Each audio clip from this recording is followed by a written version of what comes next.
베푸신 은혜가 많습니다 라는 제목으로 함께 말씀을 나누도록 하겠습니다. 오늘 우리가 묵상하게 될 본문의 말씀은 시편 107편 8절 9절 말씀입니다. 함께 말씀을 보도록 하겠습니다. 여호와의 인자하심과 인생에게 행하신 기적으로 말미암아 그를 찬송할지로다. 그가 사모하는 영혼에게 만족을 주시며 줄인 영혼에게 좋은 것으로 채워 주심이로다. 아멘. 하나님의 사랑이 우리에게 행하신 은혜와 축복이 너무나 크고 많다는 것입니다.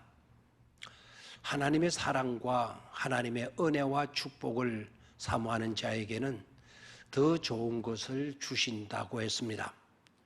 영혼의 만족을 주시며 아주 좋은 것으로 넘치도록 채워주신다고 했습니다.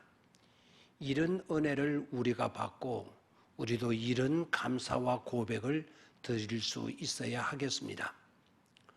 얼마 전 교회에 오빠라는 다큐가 있었습니다. 영화로도 제작되었고 책으로도 제작이 되어져서 우리 한국 사회 가운데 큰 이슈가 되었습니다. 결혼한 지 3년 만에 말기 대장암 판결을 받았습니다. 얼마 되지 않아서 자신의 어머니가 죽습니다.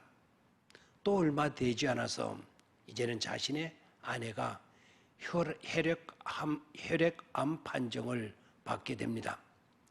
도대체 한 가정 안에서 어떻게 이렇게 한꺼번에 이런 일이 일어날 수 있을까 싶기도 합니다. 어떻게 한순간에 이런 고난이 닥치게 되다니 정말 가슴 아프기도 합니다. 어떻게라는 탄식어가 저절로 나올 수밖에 없습니다. 이런 상황이라면 원망과 불평 같은 것들이 나올 법도 하지 않습니까? 이런 상황이라면 어떻게 탄식하고 절망하지 않을 수가 있겠습니까? 그런데 놀랍게도 주인공은 한 번도 마음에 불만과 불평을 품지 않습니다. 그리고 불만과 불평을 내뱉지도 않았습니다. 그렇다고 자포자기한 것도 아닙니다.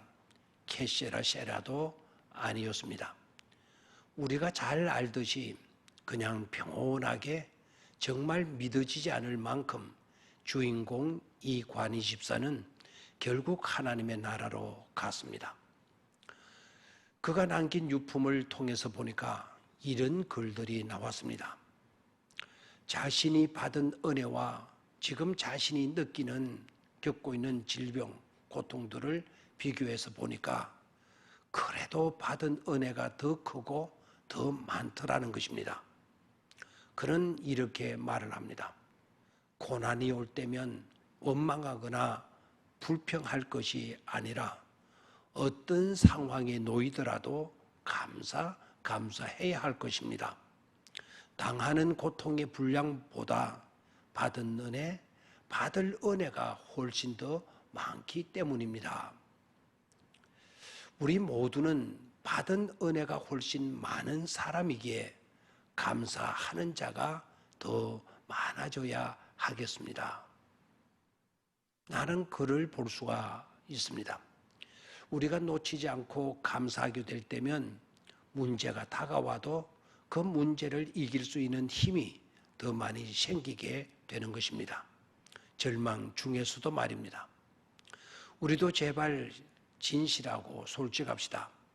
우리가 겪는 어려움의 분량보다도 받은 바 은혜의 분량이 훨씬 더 많다는 사실을 신하고 고백하기를 바랍니다. 뿐만 아닙니다. 받은 은혜뿐만 아니라 받을 은혜의 분량도 훨씬 더 크고 많다는 사실을 신하고 고백할 수 있어야 하겠습니다. 시편 기자처럼 말입니다. 시편 107편 8절 9절 다시 말씀을 봅니다. 여호와의 인자하심과 인생에게 행하신 기적으로 말미암아 그를 찬송할지로다. 그가 사모하는 영혼에게 만족을 주시며 줄인 영혼에게 좋은 것으로 채워 주심이로다. 아멘. 감사합니다.